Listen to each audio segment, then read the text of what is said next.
Hi guys, welcome back to my channel. So we're going to be learning how to make this free top with attached flounce around the dress. Yeah. So let's get started. Now I would like to draft on paper so that we can see. But in the real sense, you can actually draft this directly on your fabric. Okay, but for clarity's sake, so that I don't start getting so many questions I cannot see, blah blah blah. So I'm writing on paper. So first thing, I'm drawing my shoulder line. I need just three lines: shoulder line, chest line, and the hemline of the dress. We don't need waist, don't need hip line. It's a free dress. So shoulder to chest line on the average between 8 and 9. Okay, but usually it's half of your arm circumference measurement. But it's a free dress, so I use 9. Okay, so this is my chest line. Then next is the length of my dress. So my own dress is very short. I'll be using 38 inches. Okay, though the paper is short, but I will increase the length on the fabric. Okay, so on the shoulder line, I will mark half of my across back measurement or half of your shoulder measurements, anyone you want to call it. Same thing on the chest line. Then I'll link the two of them with my ruler. Okay, so yeah, if you're a plus size, you can do maybe 8 or something. Now on the chest line, I'm going to mark quarter of my bust. Quarter of my bust is 9.5. I'm making it 10 for allowance. Sorry, for ease. Then I'll now add my side seam allowance. Then on the hemline, quarter of my hip. Then I'll add about 2 inches for ease. Then 1 inch for side seam allowance. So on the bust, for the bust measurement, I added half inch for ease on my measurement minus seam allowance. Then on the hip line, I added extra 2 inches for ease, then plus seam allowance. I hope that is clear.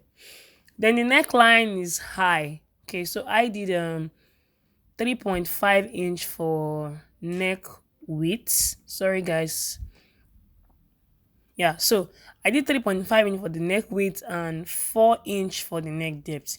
If it's too tight for your very plus size, you can do 4.5 for the neck depth. Okay, but that's the beauty of the style. You don't want the neck to be too low. So I'm using my French curve to draw my neckline like so. Then next is to draw the shoulder slants. Okay. So, okay, sorry, I'm marking the back neckline too on the same pattern paper so that we'll manage space. So my back neckline, I came down by 1 inch. So this is front and back. Then my shoulder slant is 1 inch. Okay, then I'll go my shoulder slant. So automatically, I'm trying to manage my pattern paper. Okay. So yeah. Next thing is to draw the armhole. So we're using the same pattern for the front and the back. And this dress does not have a zipper. Okay, doesn't have a zipper. So that's all. Like, it's pretty simple. So I'm going to cut my pattern out now. Okay, then I will transfer it to my fabric and I will show us the next thing to do. So I'm just cutting out. So I'm just cutting out the pattern. So like I said previously, if you're cutting this on, honestly, you don't need to do that on paper, honestly, except you are a beginner and then you're not yet sure of what to do. Okay, so I'm just cutting out, and if you notice, I've not touched the neckline yet. So I'm just still trimming off the excess. Okay, so I've been getting so many feedbacks that sometimes the video is too fast. I don't know. Maybe, I don't know. So that's why I'm taking my time to really explain now. Now I'm cutting out the back neckline first. Okay, so now I will place this on my fabric now. This is it. I already cut out my fabric. So I have half inch seam allowance on the armhole, shoulder line, and on the neckline. Then it's on fold basically. So then I increase the length. Then I also cut out a facing. Now your facing is a shorter version of your dress. Okay, so this is my facing here. It's about 13 inches long. Okay, so for me, I always prefer my facings to go beyond the arm so that, the sleeve can hold it down. I don't really like all those small facing. So coming back to the front now, it's very simple. We'll just trim out the front neckline. Yeah, I'll just trim out the front neckline. So sorry, I'm trying to clear my table. Yeah, so I will trim out the front neckline like so. And mind you, we're still going to add allowance too on the fabric. So I'm placing this on my fabric now. This is it here. I have half inch seam allowance on the armhole, shoulder slant, on the neckline. It's also on fold.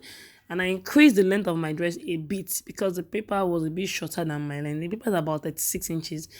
and I wanted the length of the dress to be about 38, then plus seam allowance again. So basically, now this is the facing for my front too. It's just a shorter version. That's all of the main dress. So without further ado, I'm gonna jump right into the tutorial. Very simple. First thing first, I'm going to turn my neckline. Okay, so for the front neckline, I'll place the facing on the dress, right side facing right side, like so. And I'll go ahead and sew with 1/2 inch seam allowance, like that. So if this is your first time on this channel, please support us, give it a thumbs up, leave your comment and subscribe, and most importantly, help us share this video. Okay, so this is my back too, same thing. Okay, I'm going to open up like so. I'll also place the facing on the back like that. Then I'm going to turn just the neckline, so now there's something I want to do on the back facing. The center back, that's the center. I'm going to use my chalk to draw a line on the center. We are going to be needing it at this point so that I'll be able to know the center of my back facing. Okay, so this is it here. Okay, next step, still on my back facing, I'm going to come down with about maybe 8. I did 8 inches. You might just do 6 for the back vent. That's the opening at the back, because there's no zip at the back, but the neck has to be wide enough for your neck to pass through, right? So I did 8, but you can do 6 because you might feel 8 inches is too wide. Okay, so I'm going to place the facing like this on my back. You can see where the 8-inch mark is there. So what I'll do now is I'll first of all sew the neckline first. Then I'm going to sew in form of a rectangle, right? Let me use my ruler to just draw it out. So I'll just mark 1/2 inch on both sides of that line. Okay, 1/2 inch on both sides of the line. So I'll use my chalk to demarcate so that when I'm sewing, I'll know, I won't just guess. I'll be sewing on the right line, right? Okay, so I'll sew in form of a rectangle like that. So I'm marking out the neckline first. So the first thing you should do is to sew the neckline first, and you just sew down like that. Okay, so I'll quickly do that and I'll come and show us. Okay guys, I'm done sewing.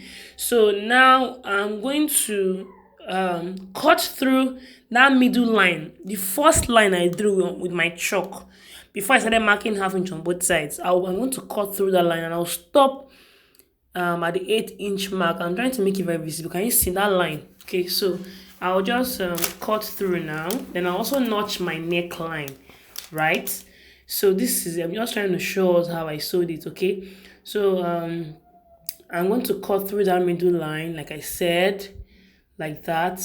Then when you finish cutting like this, it's not enough. You still need to notch the edges, or else by the time you flip over to the right side, I beg your pardon, the fabric will not lie well, even no matter how much you iron it. So you need to notch both edges so that you have something like this.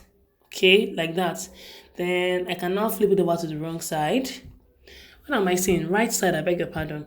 So I'll flip it over to the right side. Can use a sharp object, probably like a scissors, to push the fabric inward, but I'm just trying to notch the neckline first so that my fabric will lie well. Normally, anywhere you have curves on your fabric, on your dress or whatever you're sewing, you should always notch. It makes the fabric lie flat without too much stress and all. So after turning it like this, I will go ahead and give it a very good press. Okay, so I'll press it, then we'll go ahead to the next step, which is to join the front and back together at the shoulder. But I need to press this first. So after pressing, this is what it looks like. I see how smooth my seams look. So this is back and the one under is the front. Okay, so I'll just join them together at the shoulder now. My shoulder seam is 1/2 inch, so I'll go ahead and join with 1/2 inch seam allowance on the shoulder, like so, on both sides. Now after sewing the shoulder, this is how it's going to look like. Then one more thing you should do now, at this point you're going to iron your front and back. You see the way I folded it, you're going to iron it. We need that fold as a guide. Okay, so that's it. Same thing with the back, you're going to iron it like that. We need to position where the flounce is going to be now. Okay, which is why I said they should iron it. So from the shoulder, based on what is in the picture, the flounce stops somewhere around on the bust. So if I'm to do that, my under bust is somewhere around 13.5 or 14. So for my shoulder slant, I'll measure where I have 13 or 14 there. Okay, then I'll mark it on the center front of my dress. I don't know if that is making sense. Okay. So my under bust is somewhere there. So that's like okay, let me not confuse us. Just do the method I said. Okay, so from the shoulder slant, from the armhole that you leave half inch that we used to attach to the sleeve, then you connect it to the point I mentioned here. Sorry, I made a mistake. You're not marking into the underbust. That mark should be the same level with your chest line. I beg your pardon. So from my shoulder to chest line is about 10 inches, okay? So by the time you attach, after you attach the flounce, like the flounce will be somewhere around the underbust. I beg your pardon, please. So from the shoulder to where it marks is about 10 inches, okay? Then for the back, okay, I'm trying to mark it on the other side too. On the other side. Then don't forget you leave half inch around the armhole that I used to attach to the sleeve. So I'll use my chalk to also mark that point like so. Now I'm marking this so that by the time you want to fix the flounce, you're not just fixing randomly, you're following a particular line. For the back, it can be lower. So I think I used about, I can't even remember again. From my chest line, I think I came down with about 6 inches or so from my chest line. So I will use my ruler to connect it to that point. So like I said, the back can be lower. In fact, should be lower, okay? Except you want to probably change the design. So I'm also going to mark it on the other side, use my chalk and my ruler to link it back to the other point. Now, do not see this as a waste of time. It's not. This makes whatever you want to attach to the dress to be uniform, okay? So you can see my marking here. Very simple. Now, next thing is to create the flounce. Now, in the picture, they use another shade of Ankara to create the flounce, but I don't have any Ankara that matches this particular Ankara I'm working with at the moment. So, I found some pieces of velvet, in my fabric stash. So, from the length is about 10 inches. Okay. Then the width is going to be like double or triple the whole length that we marked on the fabric. Okay, so what I did is I just used the whole length of velvet, which is about 60 inches. Velvet is 60 inches long, so I just used the whole length, okay? But the width is 10 inches. So now that I've folded it, I'm left with 5 inches. Then I found out that my own flounce wasn't as long as one in the picture. So probably you might want to make your own probably about 12 inches so that the flounce will be longer. Or probably it's because I use velvet. Maybe the velvet was folding. It's not dropping like Ankara. Maybe. I'm just telling us some of the things I noticed after making my own. So you might want to make your own to be maybe 6 inches or thereabouts. So on this end of the flounce, you're going to sew it round half inch. That's at the two edges. Okay, so I'm just spinning it. Make sure you work with pins. It helps you reduce the rates of errors.